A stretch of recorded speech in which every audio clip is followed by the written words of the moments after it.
Quem é a Marlene? A Marlene é uma filha de agricultores do Extremo Oeste que desde cedo tinha uma certeza na vida que queria estudar. Acabei entrando na política ou trabalhando com políticos por acaso. Então trabalhei na Câmara dos Deputados durante 4 anos, depois eu fui para o Senado, trabalhei 8 anos no Senado. Aí conheci o que é hoje meu marido, conheci numa campanha política também. E acabei voltando para Santa Catarina para casar com ele, e aí tive um filho e acabei ficando por aqui. Eu acabei sendo a primeira mulher chefe de gabinete da Assembleia Legislativa aqui. O partido me convidou para participar do processo eleitoral e eu resolvi topar. Porque eu acho que chega uma hora na vida que a gente tem que fazer a nossa parte, né? A gente não adianta ficar cobrando dos outros e não adianta nós como mulheres, enquanto mulheres, ficarmos cobrando espaço se quando nos são oferecidos a gente também não ocupa eles, né? E por eu ter também uma atuação já de mais de 20 anos assessorando prefeitos, né? Sempre trabalhando, eu já fui presidente do PSD Mulher, do PSD Jovem, enfim, sempre tive uma atuação. Desde que eu comecei, eu realmente sempre fui envolvida com política e sempre nos bastidores. E aí isso me deu um conhecimento também de como funciona a política, né, para entrar no processo também bem pé no chão e para saber que é um processo que não é fácil, mas que vale a pena, que é possível e que vale a pena. E aí por isso que eu decidi realmente participar, e ainda mais nesse momento que eu acho que é um momento muito diferente que a gente vive no país, né? E aí mais do que nunca eu acho que a gente tem que fazer, cada um de nós fazer a sua parte. E eu só acredito em mudança dessa forma, não acredito em mudanças com pessoas que a gente imagina que venham salvar o país. Isso não existe. Nós é que temos que fazer isso, né? Cada um de nós, cada um fazendo a sua parte. Então, eu vou tentar fazer a minha parte. Participei do processo eleitoral, deu certo, trabalhei muito, graças a Deus deu certo.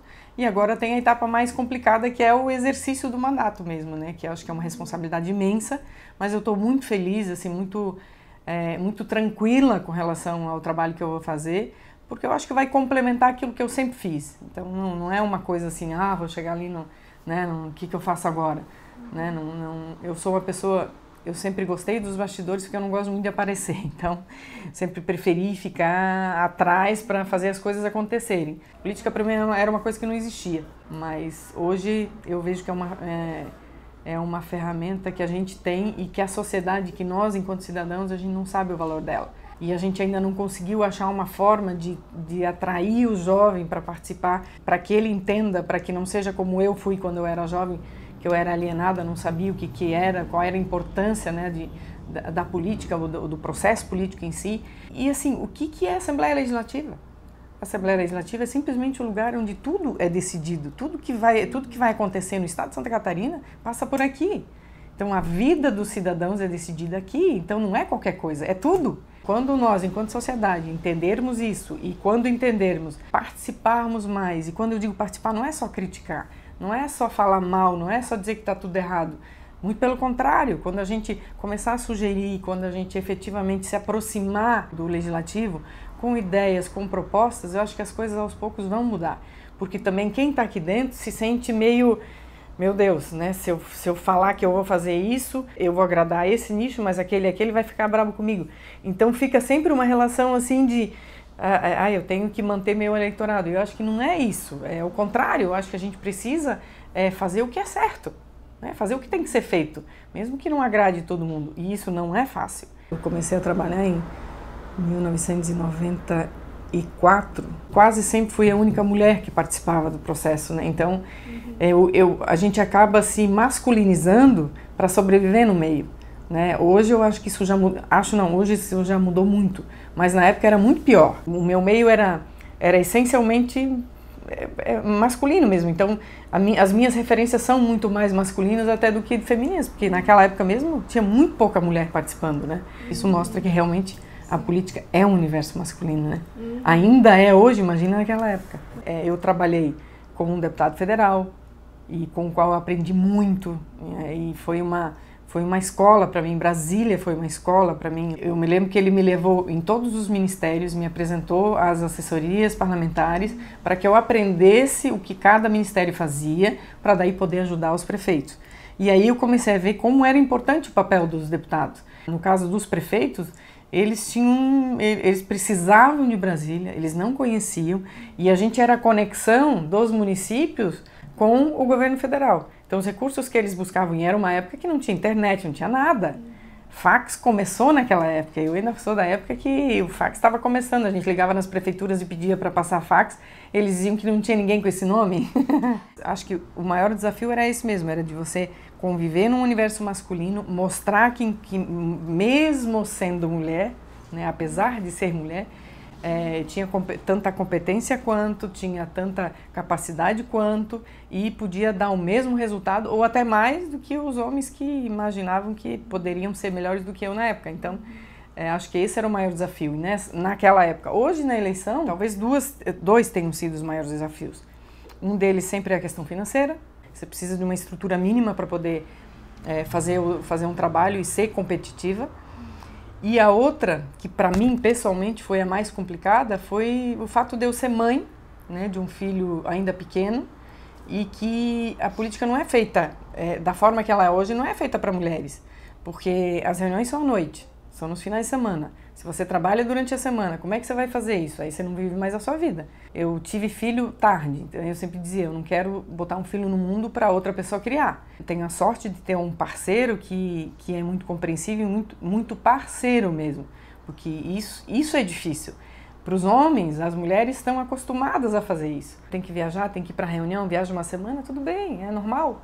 Agora, a mulher viajar uma semana inteira, deixar um filho sozinho em casa. As amigas falam, poxa, mas você deixou teu filho uma semana inteira sozinho em casa? Pô, o menino tem 10 anos.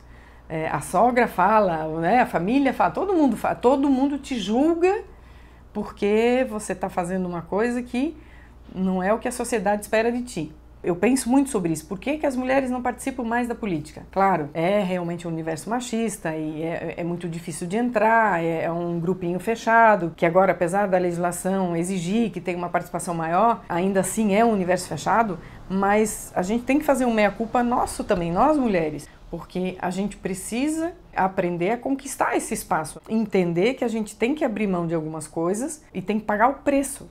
E é um preço alto, não é baixo não, é alto, mas a gente precisa pagar, senão a gente vai continuar deixando esse espaço sendo ocupado por homens. E aí uma questão que é fundamental, que é o fundo partidário, é garantir que as mulheres tenham efetivamente o acesso a um percentual que dê efetivamente para você fazer um trabalho, né? Não só um faz de conta, né? Acho que aí a gente vai ter mais mulheres participando e vai ter mais mulheres com reais chances de eleição, porque daí hoje também você vê muita mulher realmente participando porque precisa, porque tem que atender um percentual legal. Isso é um trabalho que todas nós temos que fazer juntas, né? Somos todas nós mulheres e a sociedade de modo geral, porque eu não acho que é uma questão de nós temos que ser mais deputados ou menos deputadas do que os homens, não, é equidade. Eu acredito muito que o equilíbrio é o mais importante na vida, em tudo, e é nisso também. Se a gente tiver um equilíbrio de forças, né, não tenho dúvida de que a gente começa também a ver a política com outro olhar, a sociedade com outro olhar,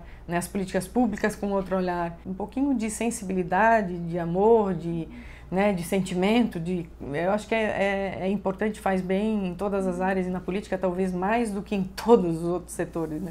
A gente precisa pensar acima de tudo que cada um de nós tem que fazer a nossa parte. Isso significa participar, mesmo que você saiba que num primeiro momento não tenha condições de se eleger, mas participa do processo, né? Se inteira, conhece. É um processo tão gratificante você conhecer pessoas, você conhecer o seu estado, você conhecer a realidade do seu estado, você errar, acertar, porque isso talvez dê muito medo, você pensar que, meu Deus, mas eu não posso errar. Claro que eu posso errar, por que não? Eu sou um ser humano como qualquer outro, eu sou uma cidadã como qualquer outra. Claro que se eu errar, eu vou ter uma mídia inteira me detonando, mas isso faz parte também do crescimento da gente enquanto ser humano.